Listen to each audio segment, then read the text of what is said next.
La Bible en un an, le 29 janvier, le livre de l'Exode, chapitre 7, verset 26, au chapitre 9, verset 35, le livre des psaumes, chapitre 24, verset 1 à 10, le livre des proverbes, chapitre 4, verset 7 à 9, la première épître de Pierre, chapitre 2, verset 11, au chapitre 3, verset 7. Exode, chapitre 7. L'Éternel dit à Moïse, « Va vers Pharaon, et tu lui diras, « Ainsi parle l'Éternel, laisse aller mon peuple, afin qu'il me serve. Si tu refuses de le laisser aller, je vais frapper par des grenouilles toute l'étendue de ton pays. Le fleuve fourmillera de grenouilles, elles monteront, et elles entreront dans ta maison, dans ta chambre à coucher et dans ton lit, dans la maison de tes serviteurs et dans celle de ton peuple, dans tes fours et dans tes pétrins. Les grenouilles monteront sur toi, sur ton peuple et sur tous tes serviteurs. » Exode, chapitre 8. L'Éternel dit à Moïse, « Dis à Aaron, étends ta main avec ta verge sur les rivières, sur les ruisseaux et sur les étangs, et fais monter les grenouilles sur le pays d'Égypte. » Aaron étendit sa main sur les eaux de l'Égypte, et les grenouilles montèrent et couvrirent le pays d'Égypte. Mais les magiciens en firent autant par leurs enchantements, ils firent monter les grenouilles sur le pays d'Égypte. Pharaon appela Moïse et Aaron et dit, « Priez l'Éternel, afin qu'il éloigne les grenouilles de moi et de mon peuple, et je laisserai aller le peuple pour qu'il offre des sacrifices à l'Éternel. » Moïse dit à Pharaon, « Glorifie-toi sur moi. Pour quand prierai-je l'Éternel en ta faveur, en faveur de tes serviteurs et de ton peuple, afin qu'il retire les grenouilles loin de toi et de tes maisons? Il n'en restera que dans le fleuve. » Il répondit, « Pour demain. » Et Moïse dit, « Il en sera ainsi, afin que tu saches que nul n'est semblable à l'Éternel, notre Dieu. Les grenouilles s'éloigneront de toi et de tes maisons, de tes serviteurs et de ton peuple. Il n'en restera que dans le fleuve. » Moïse et Aaron sortirent de chez Pharaon. Et Moïse cria à l'Éternel au sujet des grenouilles dont il avait frappé Pharaon. L'Éternel fit ce que demandait Moïse, et les grenouilles périrent dans les maisons, dans les cours et dans les champs. On les entassa par monceaux, et le pays fut infecté. Pharaon, voyant qu'il y avait du relâche, endurcit son cœur, et il n'écouta point Moïse et Aaron selon ce que l'Éternel avait dit. L'Éternel dit à Moïse, « Dis à Aaron, étends ta verge, et frappe la poussière de la terre. Elle se changera en poux dans tout le pays d'Égypte. » Ils firent ainsi. Aaron étendit sa main, avec sa verge, et il frappa la poussière de la terre, et elle fut changée en poux sur les hommes et sur les animaux. Toute la poussière de la terre fut changée en poux dans tout le pays d'Égypte. Les magiciens employèrent leurs enchantements pour produire les poux, mais ils ne purent pas. Les poux étaient sur les hommes et sur les animaux. Et les magiciens dirent à Pharaon, « C'est le doigt de Dieu. » Le cœur de Pharaon s'endurcit, et il n'écouta point Moïse et Aaron, selon ce que l'Éternel avait dit. L'Éternel dit à Moïse, « Lève-toi de bon matin, et présente-toi devant Pharaon. Il sortira pour aller près de l'eau. Tu lui diras, « Ainsi parle l'Éternel, laisse aller mon peuple, afin qu'il me serve. Si tu ne laisses pas aller mon peuple, je vais envoyer les mouches venimeuses contre toi, contre tes serviteurs, contre ton peuple et contre tes maisons. Les maisons des Égyptiens seront remplies de mouches, et le sol en sera couvert. Mais, en ce jour-là, je distinguerai le pays de Goshen où habite mon peuple, et là il n'y aura point de mouches, afin que tu saches que moi, l'Éternel, je suis au milieu de ce pays. J'établirai une distinction entre mon peuple et ton peuple. Ce signe sera pour demain. » L'Éternel fit ainsi. Il vint une quantité de mouches venimeuses dans la maison de Pharaon et de ses serviteurs, et tout le pays d'Égypte fut dévasté par les mouches.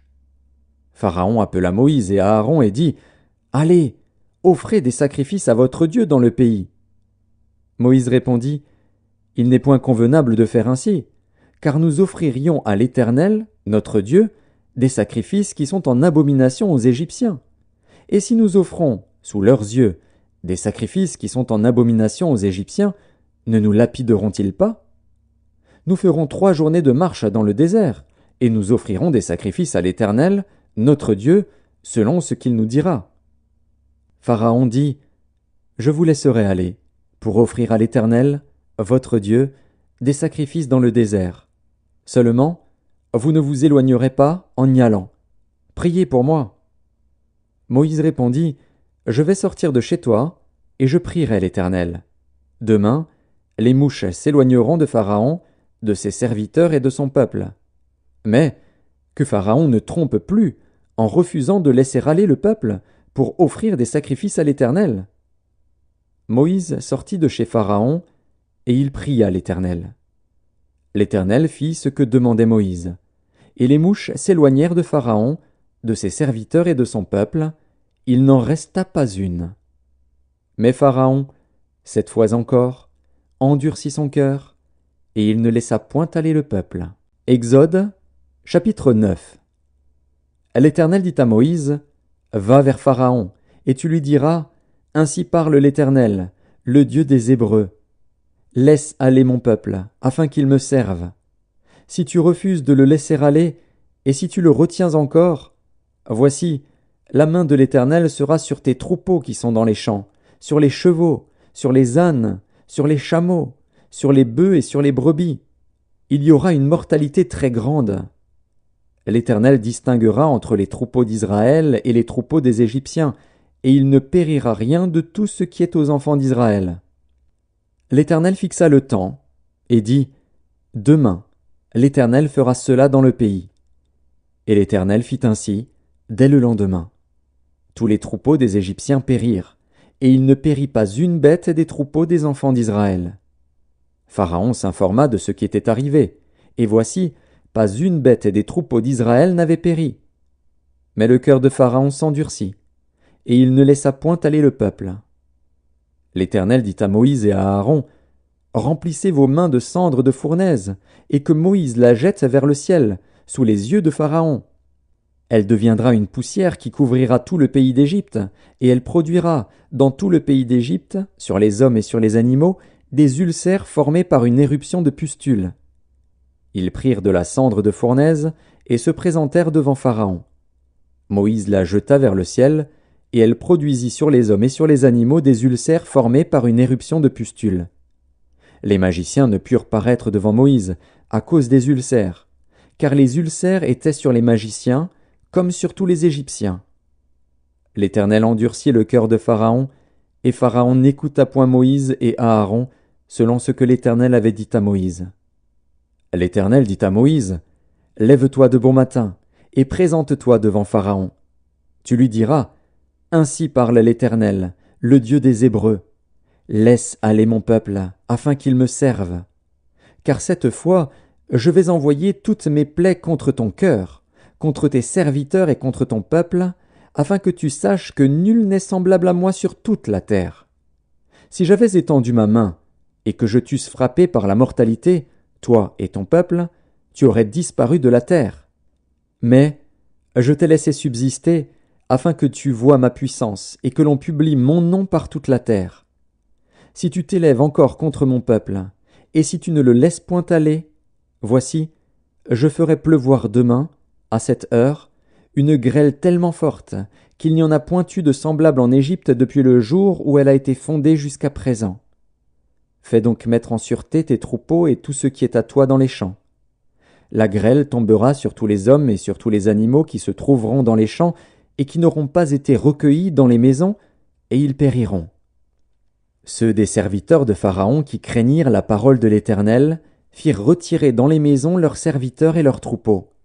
Mais ceux qui ne prirent point à cœur la parole de l'Éternel laissèrent leurs serviteurs et leurs troupeaux dans les champs.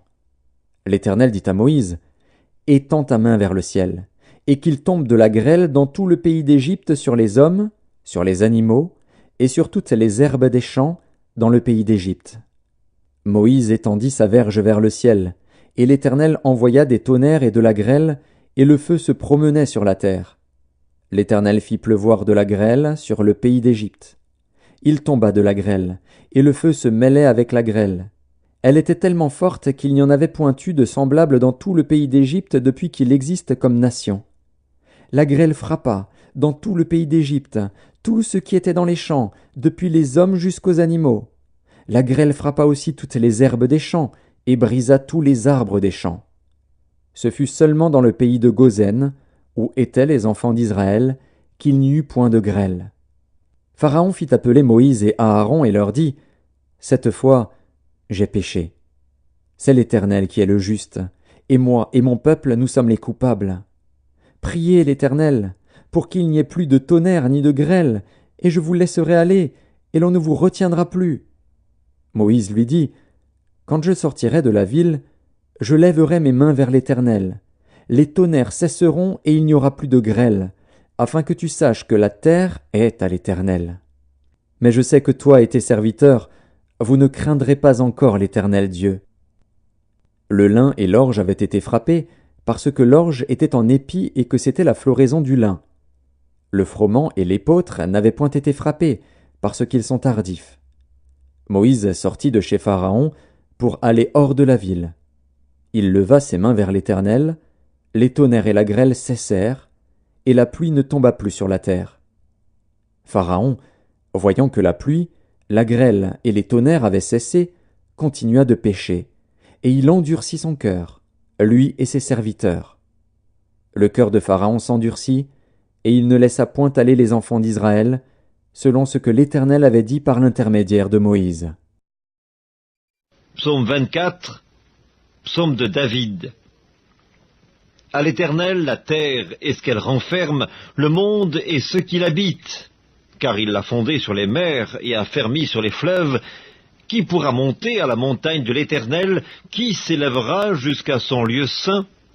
Celui qui a les mains innocentes et le cœur pur, celui qui ne livre pas son âme au mensonge et qui ne jure pas pour tromper. Il obtiendra la bénédiction de l'Éternel, la miséricorde du Dieu de son salut. Voilà le partage de la génération qu'il invoque, de ceux qui cherchent ta face, de Jacob. Portes, élevez vos linteaux, élevez-vous, portes éternelles, que le roi de gloire fasse son entrée. Qui est ce roi de gloire? L'Éternel fort et puissant, l'Éternel puissant dans les combats. Portes, élevez vos linteaux, élevez-les, portes éternelles, que le roi de gloire fasse son entrée. Qui donc est ce roi de gloire? L'Éternel des armées. Voilà le roi de gloire. Livre des Proverbes, chapitre 4. Voici le commencement de la sagesse. Acquiert la sagesse, et avec tout ce que tu possèdes, acquiert l'intelligence. Exalte-la, et elle t'élèvera.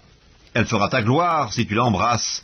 Elle mettra sur ta tête une couronne de grâce. Elle t'ornera d'un magnifique diadème. Épître de Pierre, chapitre 2. Bien-aimés, je vous exhorte, comme étrangers et voyageurs sur la terre, à vous abstenir des convoitises charnelles qui font la guerre à l'âme.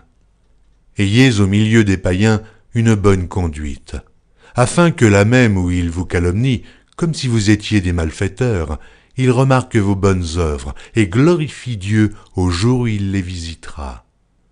Soyez soumis à cause du Seigneur à toute autorité établie parmi les hommes, soit au roi comme souverain, soit au gouverneur comme envoyé par lui pour punir les malfaiteurs et pour approuver les gens de bien.